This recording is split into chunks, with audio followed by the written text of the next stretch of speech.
जग में और धनवान बनी माँ। हम नाम कमाई जग में और धनवान बनी माँ। हे लक्ष्मी मैया, हे लक्ष्मी मैया, हे लक्ष्मी मैया, हे लक्ष्मी मैया।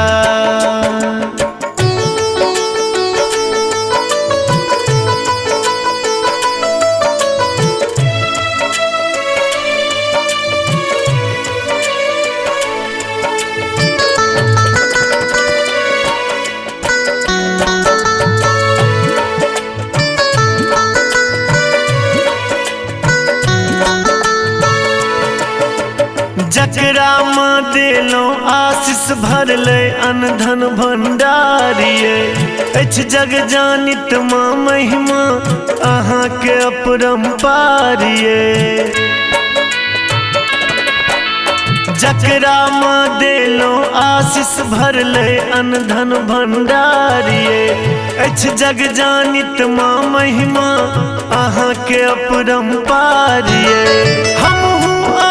सदखन गुणगान करी माँ, हम हूँ आहा के सदखन गुणगान करी माँ। हम नाम कमाई जग में और धनवान बनी माँ। हम नाम कमाई जग में और धनवान बनी माँ।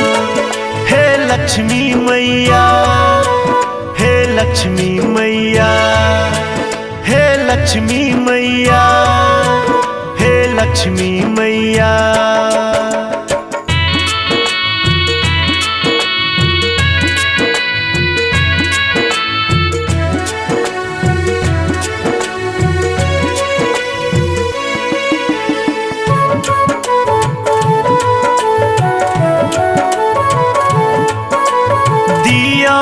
सद्गुण वैभव दारिद्रा दूर भगाओ। हमरो घर सुख संपत्ति में उज्जवल ज्योति जगाओ। दिया माँ सद्गुण वैभव दारिद्रा दूर भगाओ। हमरो घर सुख संपत्ति में उज्जवल ज्योति जगाओ। माधव के अपना चरण में स्थान दिया माँ। माधव के अपना चरण में स्थान दिया माँ। हम नाम कमाई जग में और धनवान बनी माँ। हम नाम कमाई जग में और धनवान बनी माँ। हे लक्ष्मी मैया, हे लक्ष्मी मैया, हे लक्ष्मी मैया, हे लक्ष्मी मैया।